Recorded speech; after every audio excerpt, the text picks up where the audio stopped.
Let's move on to the next grouping of categories, and that is particles.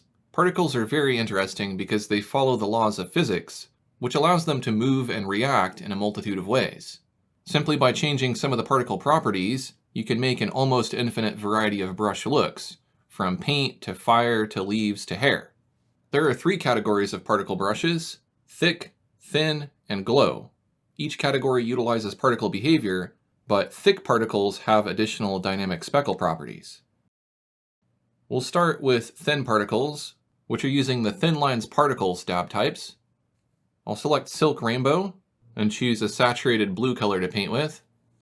When I paint with this brush, you can see those little particles on the end of my brush. If you aren't seeing the particles, you'll need to go to your brush cursor preferences and uncheck Show Icon when painting. As the particles dance across the canvas, their movement creates the lines you see. You have a lot of control over the type of media deposited by the particles. In this case, I'm laying down a flat opaque paint with some color variability, but I could also deposit watercolor and other types of media. Let's try flare. If we tap and hold with this brush a few times, particles spray outward in a single direction. This brush is using the Thin Lines Flow Particles dab type. I'll select Furry, and although it uses the same dab type as the previous brush, the properties give it a unique appearance and behavior. Particles can move on their own, but they can also react to your gestures in different ways. For instance, how quickly you're moving your brush, or how long of a brush stroke you make. This can greatly influence the look of the brush.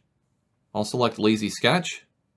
If I twirl this brush in a tight circle, the particles will fan out at different rates, creating a bristle effect.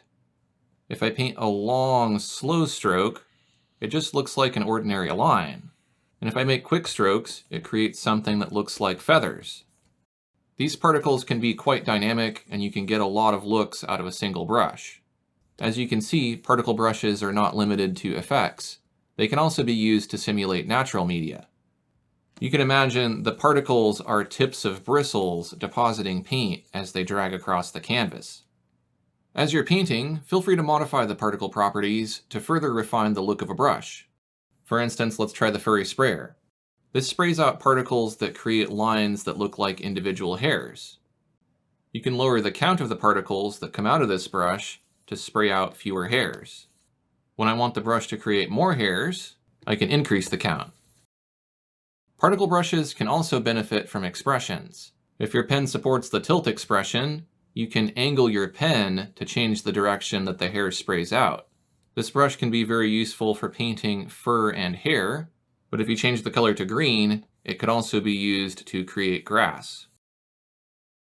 The next category of particles are glow particles.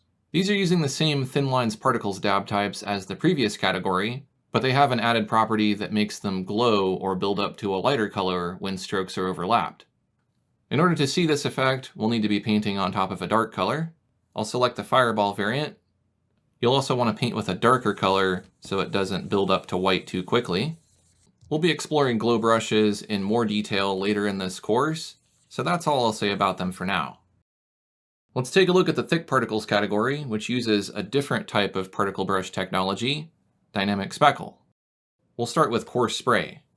I'll paint a test stroke going from light to heavy pressure, and you'll see that when I use light pressure, I get a thinner line with speckles that are closer together, and if I use firmer pressure, I get a thicker line with speckles that are more spread out.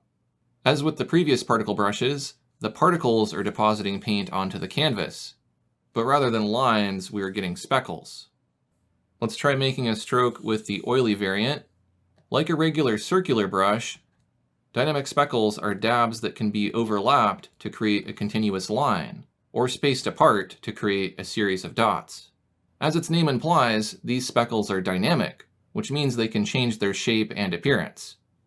For example, you can change the size and count of the speckles, which allows you to create a wide range of bristle brush effects. As with the Thin Lines Particles, I can also change the media that comes out of this brush. For example, let's change the method to wet, real wet oil. This combines the dynamic speckle technology with the real wet technology. The shaping of this brush is created dynamically with the speckles, but the media applied to the canvas diffuses in a wet way. I can further refine the look of this brush using the Real Wet Oils panel to control the media.